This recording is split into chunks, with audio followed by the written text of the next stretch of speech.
Hello everyone, good morning সবাইকে। নমস্কার এবং আদাব জানিয়ে আজকে আরও একটা নতুন ব্লগ ভিডিও শুরু করছি। আশা করি তোমাদের ভালো লাগবে। পুরো ভিডিওটি দেখার অনুরোধ রইল। আর যদি ভালো লেগে থাকে একটা লাইক অনুরোধ রইল। আর এটা ছিল আমার শুক্রবার সকালের একটা ভিডিও ক্লিপ। তো শুক্রবার দিন সকাল সকাল উঠে পড়েছি, কারণ মেয়ের আর্টের ক্লাস আছে। আর আর্টের ক্লাসে দিতে ওর বাবাই নিয়ে গেছে। আমি সকালে উঠে রেডি করে দিয়েছি। আর এখন আমি ভাবলাম যে যশ উঠে গেছে, যেহেতু ভাবলাম বেড টেড গুছিয়ে তারপরে অন্য কাজে যায়। তো আগে বেড টেড গুছিয়ে ফার্নিচারটা যা যা ছিল, মানে আমার যা কিছু আছে সব কিছু মুছে টুছে পরিষ্কার পরিচ্ছন্ন করে নিয়েছি। আর বাইরে আজকে ঝকমকিয়ে রোদ্দুর উঠেছে কিন্তু।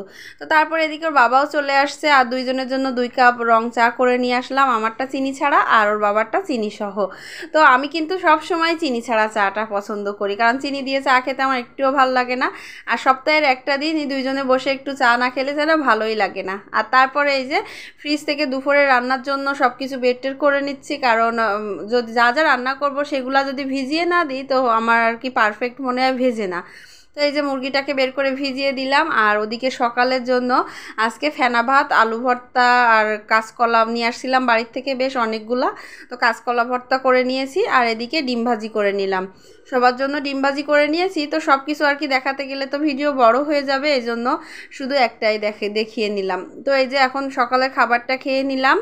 আর সকালে কিন্তু মানে এই ধরনের খাবার বেশ ভালোই লাগে। আর এদিকে এখন দুপুরে রান্না বান্না করতে চলে আসছি। এটা কিন্তু বেশ অনেকটা পরে, সকালে খাওয়া দাওয়ার পরে বেশ একটু বসে টসে ছিলাম।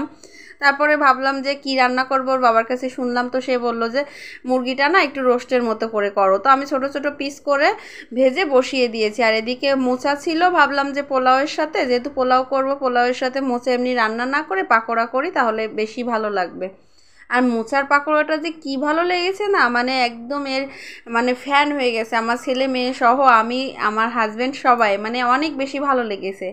যাই হোক, এদিকে আমি পোলাওটা বসিয়ে দিচ্ছি, আর এদিকে এক চুলায় আমার রোস্টটাও হয়ে যাচ্ছে। রোস্টের জন্য আমি মুরগিটাকে একটু ছোট ছোট করে নিয়েছি, রোস্টও বলতে পারো, মুরগির রান্নাও বলতে পারো।